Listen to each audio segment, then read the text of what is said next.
Picture this. A superpower rolls into a foreign country thinking the whole thing will be a quick in-and-out operation, something clean, controlled, predictable. But instead, it walks straight into a giant geopolitical trap, the kind that turns into a never-ending spiral of chaos. That's the scenario many political analysts imagine when they talk about how Venezuela might try to drag the United States into a long, grinding guerrilla-style conflict. Not because Venezuela expects some Hollywood-style victory, but because modern conflict isn't about who has the biggest arsenal anymore. It's about who can hold out the longest, who can control the narrative, and who can make the fight so exhausting that the stronger opponent eventually throws up their hands and says, "Yeah, no thanks."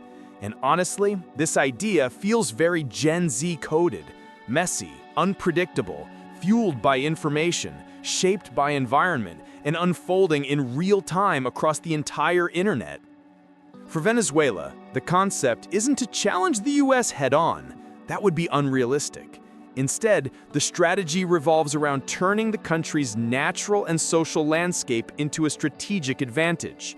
Think rugged mountains, dense jungles, sprawling cities with maze-like neighborhoods, and complex social networks that are hard for any outsider to navigate.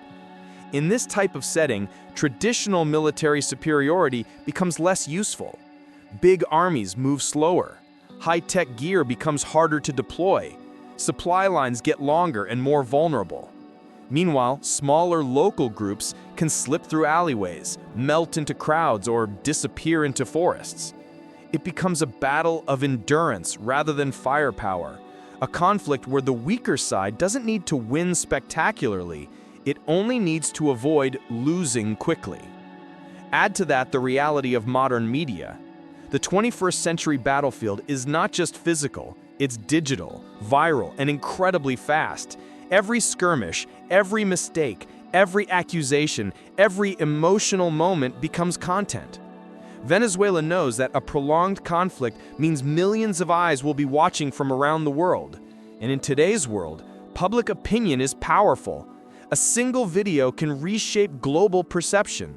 A single clip from a smartphone can trigger protests, outrage, or international pressure. So while the US might have unmatched military hardware, Venezuela could rely on narrative warfare, using social media to spotlight the costs, the chaos, and the human impact of any major intervention. And the longer the conflict drags on, the more these narratives stack up, influencing politics, elections, and foreign policy debates far away from the battlefield. And here's the thing about long conflicts. They test patience.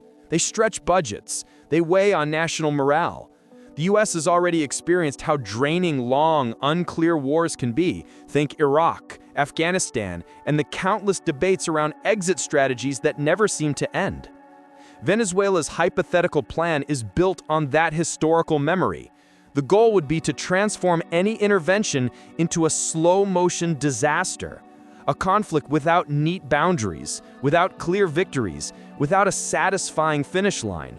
Each month that passes adds pressure on Washington, amplifies criticism at home, and raises the political cost of staying involved. Over time, the question shifts from, "Can we win?" to "Why are we even here?" But this isn't just about fighting, it's about complexity. Venezuela's internal landscape, social, political, geographic, creates an incredibly tangled environment where alliances shift, local actors play multiple roles, and loyalties aren't always clear. This unpredictability is exactly what makes guerrilla-style scenarios so difficult for any external power, no matter how strong. The US might try to establish control, but the ground would constantly shift under its feet. It's like playing chess when the board keeps changing shape. And that flexibility gives the defending side a hidden advantage, the ability to adapt faster, blend in, and make every attempt at control feel incomplete and temporary. So the idea of Venezuela pulling the US into a drawn-out guerrilla conflict isn't just a military scenario. It's a snapshot of how modern power works. It's less about armies and more about psychology, time, perception, and resilience. In the end, Venezuela wouldn't need a decisive victory for such a strategy to succeed.